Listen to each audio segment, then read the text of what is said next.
पास आंकड़े हैं। 2014 में आटा 22 रुपए लीटर, आज 40 रुपए लीटर। तो एक तरफ आपको बेरोजगारी से चोट लग रही है और दूसरी तरफ जबरदस्त महंगाई। मैं तुम्हारा गुनहगार हूं। Who let the dogs out? Who let the dogs out? Who let the dogs out? देश की हालत आपको दिख रही है। देश में क्या हो रहा है, क्या नहीं हो रहा है, आपसे नहीं छुपाया जा सकता है।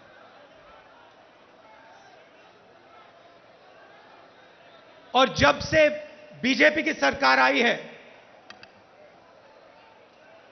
तब से देश में नफरत और क्रोध बढ़ता जा रहा है। सही है? आपको लग रहा है कि नफरत और क्रोध देश में बढ़ता ही जा रहा है। सही है ना?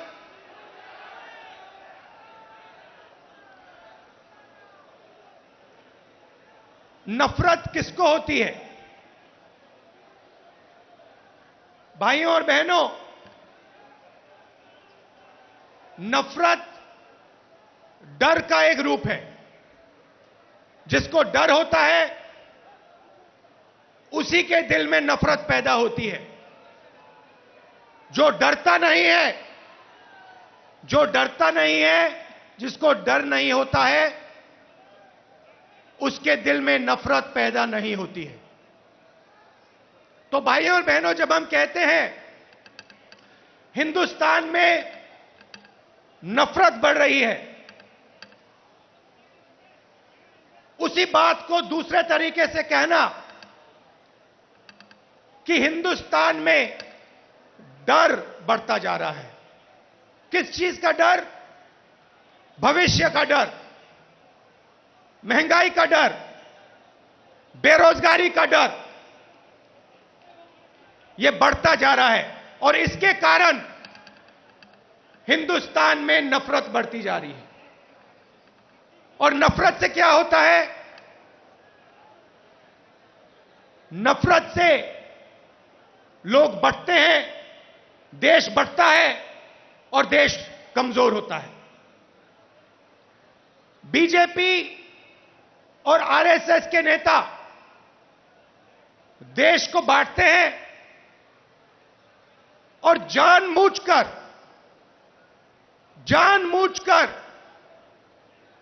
देश में भय पैदा करते हैं, लोगों को डराते हैं और नफरत पैदा करते हैं। अब सवाल उठता है, ये किसके लिए करते हैं और क्यों करते हैं? फायदा इस डर का, इस नफरत का फायदा किसको मिल रहा है? भाइयों और बहनों, क्या इस डर का फायदा, नफरत का फायदा हिंदुस्तान के गरीब आदमी को मिल रहा है? पिछले 8 सालों में आप मुझे बता दीजिए, हिंदुस्तान के गरीब आदमी को, किसान को, मजदूर को, छोटे दुकानदार को नरेंद्र मोदी जी की सरकार ने क्या फायदा दिया?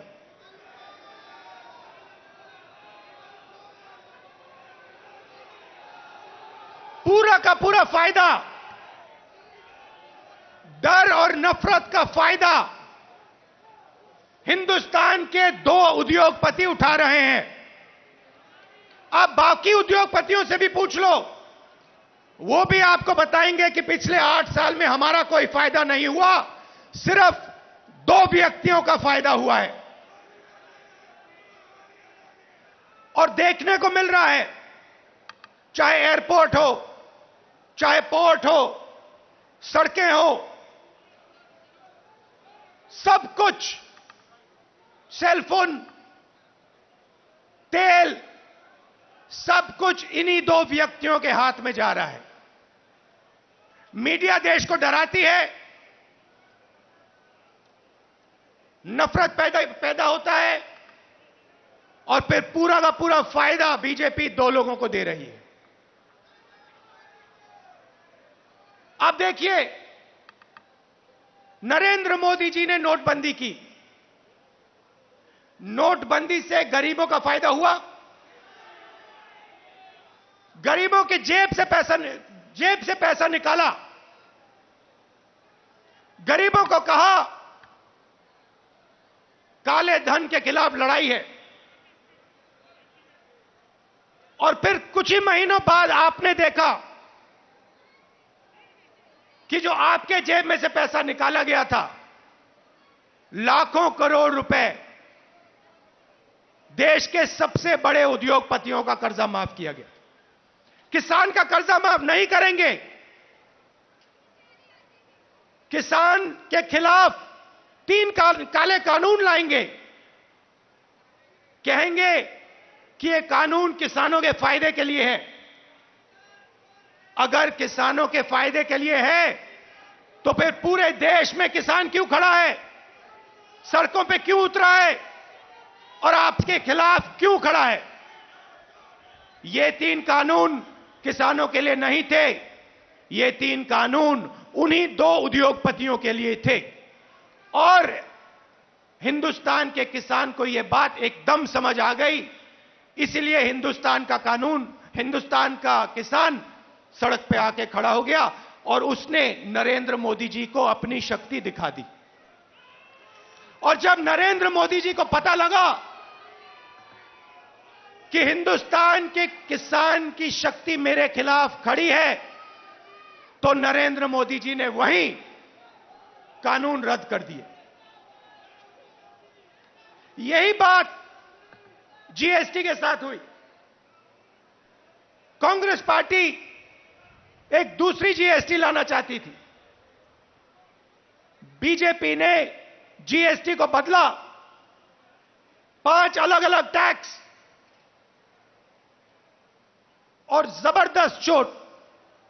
जो छोटे दुकानदार हैं, स्मॉल और मीडियम साइज बिजनेस वाले हैं, मजदूर हैं, किसान हैं, उन पर चोट मारी। और आज हालत क्या है? और यहां स्टेज से बोलना मुझे अच्छा नहीं लग रहा है, मगर आज हिंदुस्तान की हालत यह है कि अगर देश चाहता भी है तो देश अपने युवाओं को रोजगार नहीं दे पाएगा। क्यों? भाइयों और बहनों, देश को रोजगार ये 2 उद्योगपति नहीं देते हैं। देश को रोजगार स्मॉल और मीडियम बिजनेस वाले देते हैं। देश को रोजगार किसान देते हैं। और इन लोगों की रीढ़ की हड्डी नरेंद्र मोदी जी ने तोड़ दी है। तो आज जो इस देश को रोजगार दे सकते थे, वो इस देश को रोजगार नहीं दे सकते हैं। और बेरोजगारी, जो आज आपको बेरोजगारी दिख रही है, वो आने वाले समय में और भी बढ़ेगी। एक तरफ आपको बेरोजगारी की चोट लग रही है और दूसरी तरफ महंगाई। मेरे पास आंकड़े हैं। 2014 में एलपीजी का सिलेंडर 410 रुपए का था, आज 1050 रुपए का है। पेट्रोल 70 रुपए लीटर, आज तकरीबन 100 रुपए लीटर। डीजल 55 रुपए लीटर, आज 90 रुपए लीटर। सरसों का तेल 90 रुपए लीटर, आज 200 रुपए लीटर। दूध 35 रुपए लीटर, आज 60 रुपए लीटर। आटा 22 रुपए लीटर, आज 40 रुपए लीटर केजी। तो एक तरफ आपको बेरोजगारी से चोट लग रही है और दूसरी तरफ जबरदस्त महंगाई। भाइयों और बहनों, हिंदुस्तान ने ऐसी महंगाई कभी नहीं देखी। नरेंद्र मोदी जी कहते थे 70 साल में क्या किया कांग्रेस पार्टी ने। 70 साल में कांग्रेस पार्टी ने इतनी महंगाई हिंदुस्तान को नहीं दिखाई।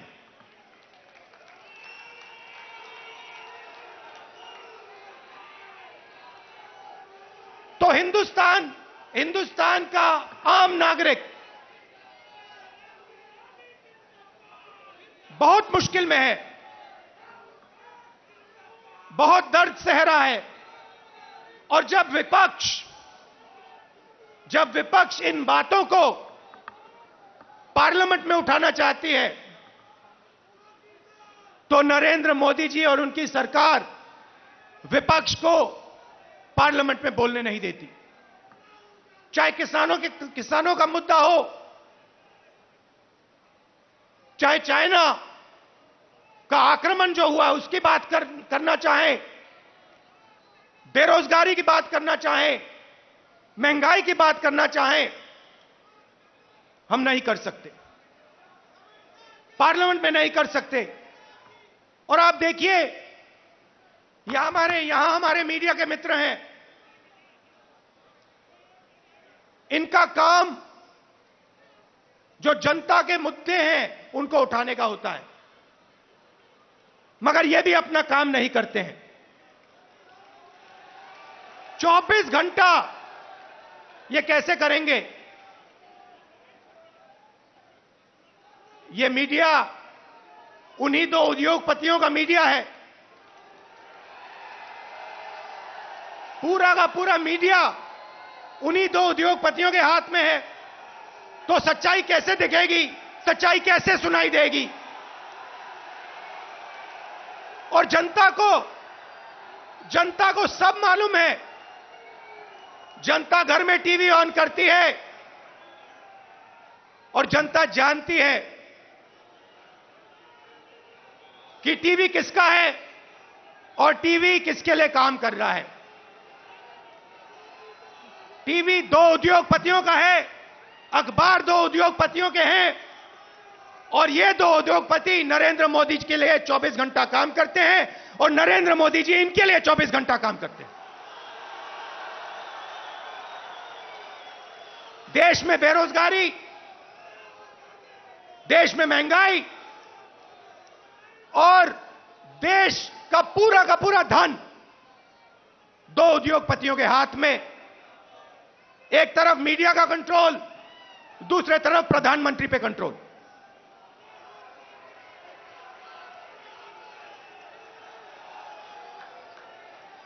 अभी किसी ने कहा नरेंद्र मोदी जी प्रधानमंत्री हैं, मगर मैं आपको एक गारंटी दे सकता हूं, नरेंद्र मोदी जी प्रधानमंत्री हैं, मगर उन दो उद्योगपतियों के समर्थन के बिना नरेंद्र मोदी प्रधानमंत्री नहीं हो सकते।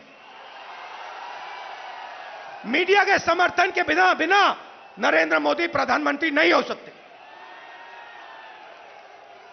और जो हिंदुस्तान के इंस्टीट्यूशंस हैं, चाहे मीडिया हो, प्रेस हो, चाहे हमारी जुडिशरी हो, चाहे हमारा इलेक्शन कमीशन हो, उन सब पर दबाव है, उन सब पर सरकार आक्रमण कर रही है।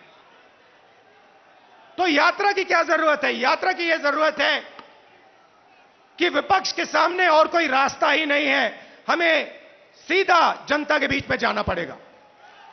मीडिया हमारा नहीं,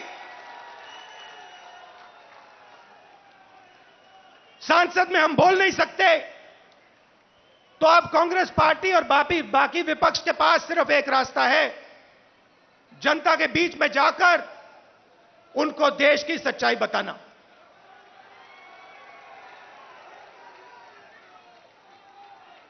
जो भी नरेंद्र मोदी जी के खिलाफ काम करना चाहता है, चाहे कोई भी हो, विपक्ष की पार्टी हो, एक्टिविस्ट हो, एनजीओ का कोई व्यक्ति हो, उस पर पूरा का पूरा जबरदस्त आक्रमण होता है। ईडी, सीबीआई, इनकम टैक्स, ये सब के सब लगा दिए जाते हैं। 55 घंटे मुझे ईडी में वहां पे बैठाया। मगर मैं एक बात समझाना चाहता हूं नरेंद्र मोदी जी को, मैं आपकी ईडी से नहीं डरता हूं, मुझे कोई फर्क नहीं पड़ता। आप 55 घंटे करो, 100 घंटे करो, 200 घंटे करो, 500 घंटे करो, 5 साल करो, कोई फर्क नहीं पड़ता मुझे। ये हमारा जो संविधान है, जो इस देश की आत्मा है, आज इसकी रक्षा करना, आज इसको बचाने का काम हर हिंदुस्तानी नागरिक को करना पड़ेगा। क्योंकि अगर हमने ये नहीं किया, अगर हम आज नहीं खड़े हुए, तो फिर ये देश नहीं बचेगा। क्योंकि यह देश संविधान है, यह देश इस देश की जनता की आवाज है, यह देश इस देश की जनता का भविष्य है। यह देश दो उद्योगपतियों का नहीं है, यह देश हिंदुस्तान के गरीब लोगों का है। और आज दो हिंदुस्तान बन गए हैं, एक मजदूरों का, गरीबों का, किसानों का, बेरोजगार युवाओं का। उस देश में कोई सपना नहीं देखा जा सकता। उस देश में अगर आप रोजगार चाहते हो नहीं मिल सकता, अगर आप अपने बच्चों को कॉलेज यूनिवर्सिटी में भेजना चाहते हो आप नहीं कर सकते हो। उस देश में आपको अपना खून पसीना देना पड़ेगा, और खून पसीना देने के बाद आपको कोई फायदा नहीं मिलेगा। और दूसरा देश, इसी हिंदुस्तान के अंदर 2, 3, 10, 15 उद्योगपतियों का, अरबपतियों का, उसमें आप जो भी सपना देखना चाहते हो देख सकते हो। जो भी आप चाहते हो आपको हिंदुस्तान में मिल जाएगा। भाइयों और बहनों, इन दो देशों के बीच में लड़ाई है। नरेंद्र मोदी जी की विचारधारा कहती है कि देश को बांटना है और पूरा का पूरा फायदा चुने हुए लोगों को देना है। हमारी विचारधारा कहती है कि देश सबका है और देश की जनता जो अपना खून और पसीना देती है, उसका फायदा 2-3 उद्योगपतियों को नहीं मिलना चाहिए। उसका फायदा हिंदुस्तान के किसान को, मजदूर को, गरीब को, बेरोजगार युवाओं को मिलना चाहिए। यह फर्क है। और आप जाइए, आप आज चले जाइए और किसी भी छोटे दुकानदार से, किसी भी मजदूर से, किसी भी स्मॉल और मीडियम बिजनेस वाले से, किसी भी किसान से पूछ लीजिए, क्या यूपीए के समय और आज के समय में क्या फर्क है। यूपीए के समय में 70,000 करोड़ रुपए यूपीए की सरकार ने हिंदुस्तान के किसानों को दिया बिना पूछे। नरेंद्र मोदी जी ने 3 काले कानून दिए। मजदूरों के लिए यूपीए सरकार ने एक ऐतिहासिक कानून मनरेगा दिया। नरेंद्र मोदी जी ने पार्लियामेंट में कहा कि मनरेगा गरीबों पर अपमान है। और फिर आज उनको नरेगा देना पड़ रहा है, क्योंकि अगर आज यूपीए का नरेगा नहीं होता, हिंदुस्तान में आग लग जाती। जमीन अधिग्रहण बिल हम लाए, लाखों करोड़ रुपए हमने गरीब जनता को कॉम्पनसेशन में दिला। लाखों करोड़ रुपए, अरबपति बना दिए। पहले बिना पूछे किसान की जमीन छीन ली जाती थी। हजारों एकड़ बिना पूछे 1 मिनट में छीन लिया जाता था। हमने कहा यह गलत है, हम कानून लाए। नरेंद्र मोदी जी ने पहला काम उस कानून को रद्द करने की कोशिश की। उनका पहला काम था।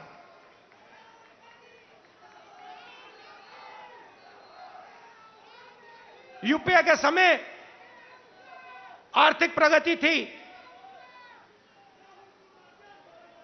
हम करोड़ों लोगों को हमने गरीबी से निकाला। जितने लोगों को हमने 27 करोड़ लोगों को गरीबी से निकाला 10 साल में, 27 करोड़ लोग।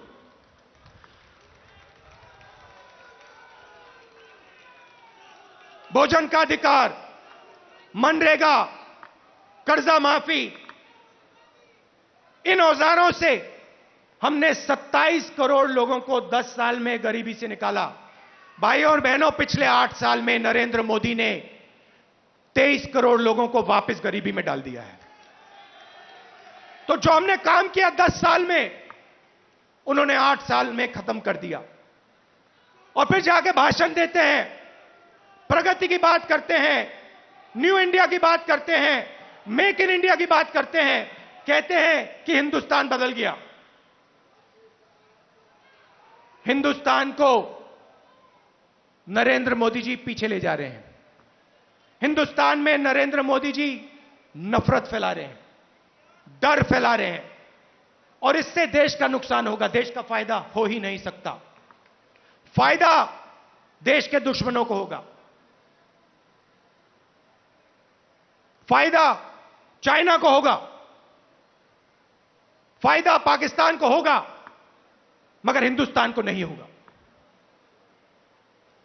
हिंदुस्तान में जितनी भी नफरत फैलेगी, जितना क्रोध फैलेगा, जितना डर फैलेगा, उतना हिंदुस्तान कमजोर होगा।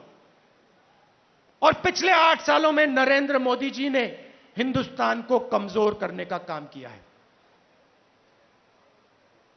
जो हमारी आर्थिक शक्ति थी उसको खत्म किया। बेरोजगारी, 40 साल से सबसे ज्यादा बेरोजगारी आज हिंदुस्तान में, वो नरेंद्र मोदी जी की देन है।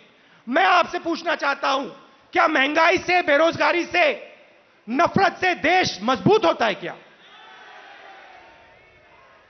कौन सी दुनिया में नफरत, बेरोजगारी, महंगाई से देश मजबूत होता है? देश कमजोर होता है। और नरेंद्र मोदी जी और बीजेपी देश को कमजोर करने का काम कर रहे हैं। कांग्रेस पार्टी देश को जोड़ती है। हम नफरत मिटाते हैं, हटाते हैं, और जब नफरत मिटती है, खत्म होती है, जब डर कम होता है, तब हिंदुस्तान तेजी से आगे बढ़ता है। हमने ये करके दिखाया है, सालों करके दिखाया है। तो ये मैं आपको कहना चाहता था। कांग्रेस कार्यकर्ताओं को मैं धन्यवाद करना चाहता हूं। आप हमारी विचारधारा के लिए लड़ते हो, आप हिंदुस्तान के लिए लड़ते हो, आप संविधान के लिए लड़ते हो, आप अपना खून, अपना पसीना इस देश को देते हो। मैं आपको दिल से धन्यवाद करना चाहता हूं। और आपको कहना चाहता हूं कि कांग्रेस पार्टी का कार्यकर्ता ही देश को बचा सकता है। कांग्रेस पार्टी की विचारधारा देश को प्रगति के पथ पे ला सकती है। हमारे लिए सरकार ने, जैसे मैंने कहा, रास्ते बंद कर दिए हैं। पार्लियामेंट का रास्ता बंद कर दिया। संसद में कांग्रेस पार्टी या विपक्ष के लोग भाषण कर ही नहीं सकते, हमारा माइक ऑफ हो जाता है। और किसी भी मुद्दे पे हम चाइना के आक्रमण पे बात करना चाहते हैं, नहीं कर सकते। बेरोजगारी के बात पे बात करना चाहते हैं, नहीं कर सकते। महंगाई पे बात करना चाहते हैं, नहीं कर सकते। वो रास्ता बंद है। जो हमारे इंस्टीट्यूशंस हैं, चाहे वो मीडिया हो, चाहे वो इलेक्शन कमीशन हो, जुडिशरी हो, मैंने कहा उन पर आक्रमण है, उन पर दबाव है, तो हमारे लिए सबके सब रास्ते बंद हैं, एक ही रास्ता बचा है और वो रास्ता हमें सबसे अच्छा लगता है। जनता के बीच में जाकर, सीधा जनता के बीच में जाकर जनता को जो देश की सच्चाई है वो बताना और जो जनता के दिल में है उसको गहराई से सुनना और समझना। इसीलिए कांग्रेस पार्टी भारत जोड़ो यात्रा शुरू कर रही है।